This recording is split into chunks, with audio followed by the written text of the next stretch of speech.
कल जो मैंने वीडियो बनाई थी टीजीटी के रिगार्डिंग के टीजीटी के कैंडिडेट्स जेएसएससी ऑफिस गए हैं और ऑफिस में जो जेएसएससी के चेयरमैन है सुधीर त्रिपाठी जी से वार्तालाप किए हैं, तो इसके रिगार्डिंग मैंने कल के वीडियो में अपडेट कर दिया था। तो हालांकि मैंने ये भी बताया था कि 20 से 25 मिनट इन दोनों के बीच में बात हुई है, जेएसएससी चेयरमैन और जो भी 3 अभ्यर्थी गए थे उन सभी के बीच। तो ये उस वीडियो का पार्ट 2 है, क्योंकि कल मैंने ज़्यादा कुछ एक्सप्लेन नहीं किया था और जब 20-25 मिनट जब बात हुई है तो निश्चित तौर पर और भी ज़्यादा बात हुई है। तो कल हालांकि ये सभी जितने भी कैंडिडेट्स गए थे तो वे सभी पहले सीएमओ ऑफिस गए थे, उसके बाद जेएसएससी ऑफिस, इसके बाद प्रोजेक्ट भवन सचिवालय ऑफिस। तो इस क्रम में काफ़ी ज़्यादा व्यस्तता थी इनके बीच, तो ज़्यादा बातचीत नहीं होने पाया था। तो जितना भी बातचीत हुआ था 5 से 10 मिनट जो भी बात हुआ था, तो उसका रिगार्डिंग मैंने बताया था कल के वीडियो में।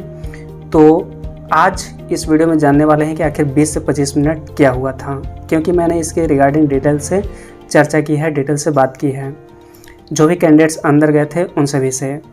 तो उनका स्पष्ट कहना था कि 20 से 25 मिनट बात हुई है और काफ़ी ज़्यादा सकारात्मक हुई है।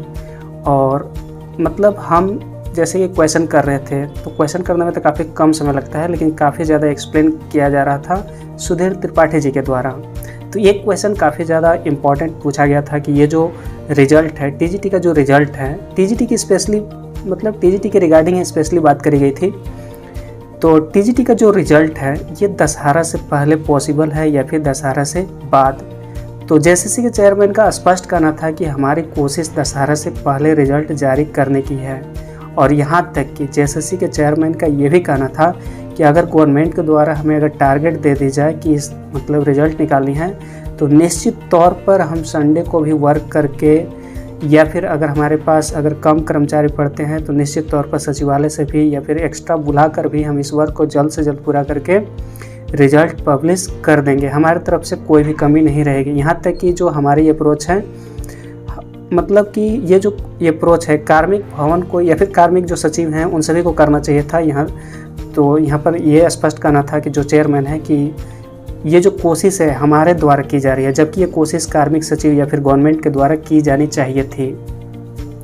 तो एक क्वेश्चन काफ़ी ज़्यादा इम्पॉर्टेंट यहाँ पर रखी गई थी जितने भी कैंडिडेट्स गए थे, और ये ध्यान से सुनिएगा क्योंकि काफ़ी ज़्यादा इम्पॉर्टेंट है। और अगर आप जब भी लेटर लिखते हैं या फिर ज्ञापन लिखते हैं तो इस बात की चर्चा ज़रूर होनी चाहिए, क्योंकि इस बात की चर्चा की गई थी तो काफ़ी ज़्यादा हमें भी पसंद आया। क्योंकि ये जो चर्चा है पंचायत सचिव या फिर टीजीटी या फिर पीआरटी के रिगार्डिंग है कि रिजल्ट जैसे भी पब्लिश हो, कॉमन मेरिट जैसे भी रिजल्ट पब्लिश हो, तो रिजल्ट पब्लिश होने के बाद काउंसलिंग कराई जाती है।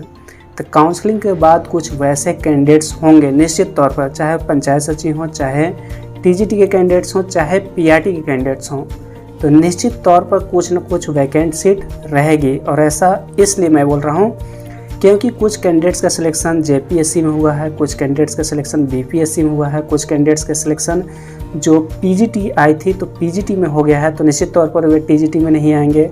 और कुछ का सिलेक्शन जो सेंट्रल वैकेंसी होती है उन सभी में हुआ है, तो निश्चित तौर पर उन सभी का जो सीट है खाली रहने वाली है, क्योंकि वे सभी काउंसलिंग में नहीं आएंगे।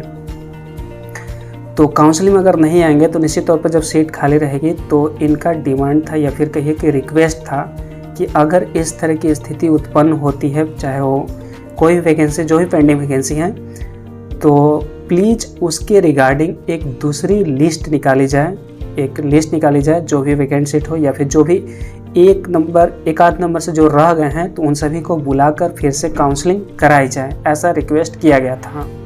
तो जेएसएससी चेयरमैन इसके संदर्भ में भी काफ़ी पॉजिटिव दिखे हैं और उनका स्पष्ट तर्क था कि ये जो डिसीजन है ये जेएसएससी का डिसीजन नहीं है, ये जो डिसीजन है गवर्नमेंट का डिसीजन हो सकता है। ये सब गवर्नमेंट के नीतिगत फैसले होते हैं। तो निश्चित तौर पर जब आपने हमसे ये बात कर दी है तो निश्चित तौर पर इस बात को गवर्नमेंट के समक्ष भी हम रखने वाले हैं या फिर मीटिंग में रखने वाले हैं। तो इस तरह की बातें हुई थी।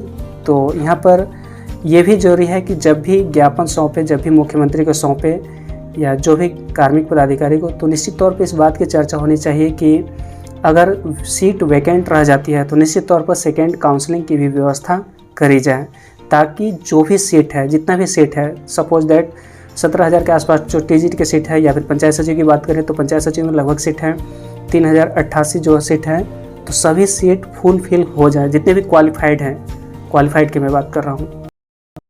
क्वालिफाइड करने का मतलब पंचायत सचिव के रिगार्डिंग जो भी स्किल टेस्ट क्वालिफाई है, या फिर जो क्लर्क की अगर एग्ज़ाम की बात करें तो टाइपिंग टेस्ट क्वालिफाई हैं। तो ऐसा नहीं है कि मतलब सीट वैकेंट रह जाए, तो पूरी तरह से सीट को फिलअप कर लिया जाए, क्योंकि काफ़ी ज़्यादा समय ये लगा है इस वैकेंसी को पूरा करने के संदर्भ में। 4 से 5 साल अप्रोक्स हो ही गया।